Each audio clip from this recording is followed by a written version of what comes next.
Hi, I'm Michelle. Well, today we're looking at some basic exercises to start the repair for your rectus diastasis. Now, remembering that your rectus diastasis, if you've got one, is a separation of the upper abdominal muscles. So it's really important that you're not doing intense core exercises like full planks and sit-up exercises, which are going to, in effect, separate that area even more. The exercises to start with are these gentle exercises for your deep abdominal core muscles. So we're going to start by finding those deep abdominal muscles, and I'd like you, if you're at home, to exercise along with me. Lie yourself down flat on your side to find those muscles. So coming down into that side lying position. So what I'd like you to start by doing is letting your tummy relax. Now I think you can feel these deep abdominal muscles really well in this side lying position. You're feeling the area below your navel, the area that would sit below your briefs, and use your fingers inside, just inside that pelvic bone, to feel that area there. In that position, let your tummy muscles relax, and now very gently draw the abdominal wall inwards just a little bit. So try to draw in and hold. Hold and breathe, and see if you can feel that gentle tension developing in that lower area of your tummy. Really need to get this part of the exercise going first of all before we start progressing you along. So see if you can contract those muscles gently and hold and breathe. How are you going at home? Can you hold those muscles on gently and then relax? After you've had your baby and after pregnancy, it can be really difficult to find these deep abdominal muscles because they've been so stretched. We'll try again one more time on your side. Hands over the inside. You can go over your briefs or over your clothes. You might feel them better underneath your clothes, just feeling directly against the abdominal wall. And drawing in gently and just feeling a gentle tension developing in that area of your lower abdomen. Hold and breathe. Hold and breathe. Keep holding and breathing. Feel that gentle indraw, and now relax. All right, now if you can feel those, you're ready to roll over onto your back. We'll find those and start into some very gentle Pilates style exercises. So rolling over onto your back. Now, again, using your fingers, both hands this time.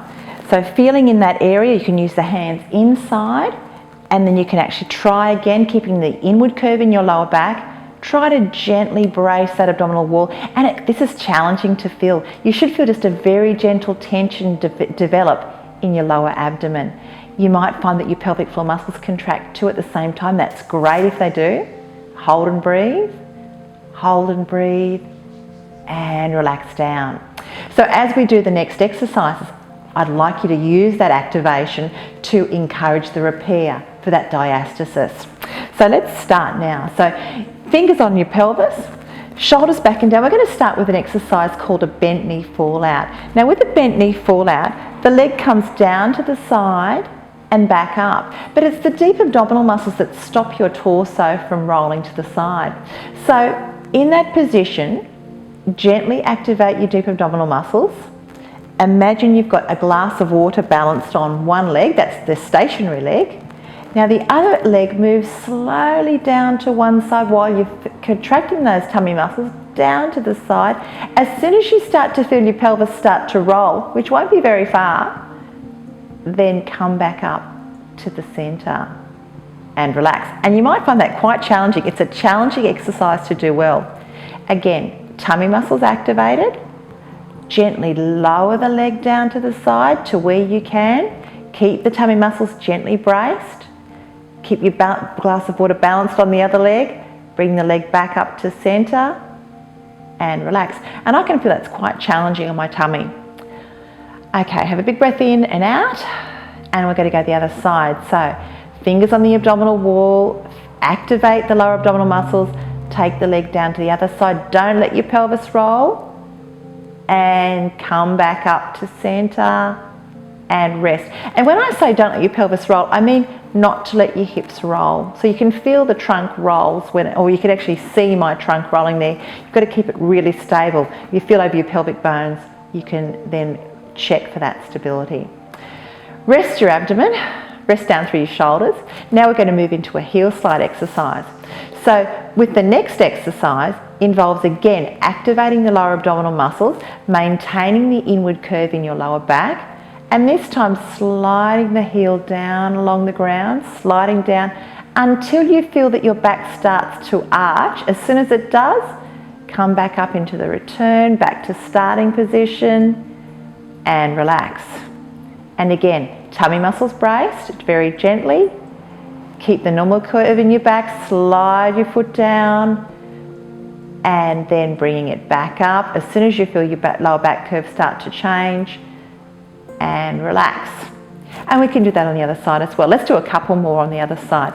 Tummy muscles are activated, slow controlled breathing, slide the heel down, sliding along the mat, sliding down gently, and bringing it back up.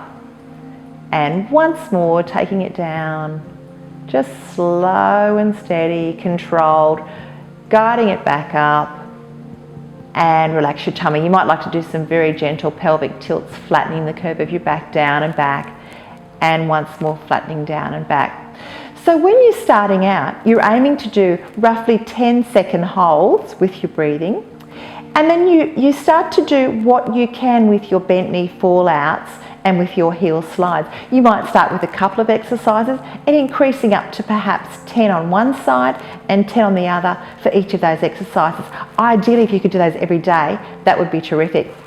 Well, let's review what we've just done there. We've done how to activate your deep abdominal muscles. We've talked about bent knee fallout exercises and also your heel slide exercises to promote your rectus abdominis repair, and the importance of avoiding your intense upper abdominal core exercises. Well, for some more deep core exercises and core abdominal exercises, visit me at pelvicexercises.com.au. I look forward to exercising with you again soon. Bye for now.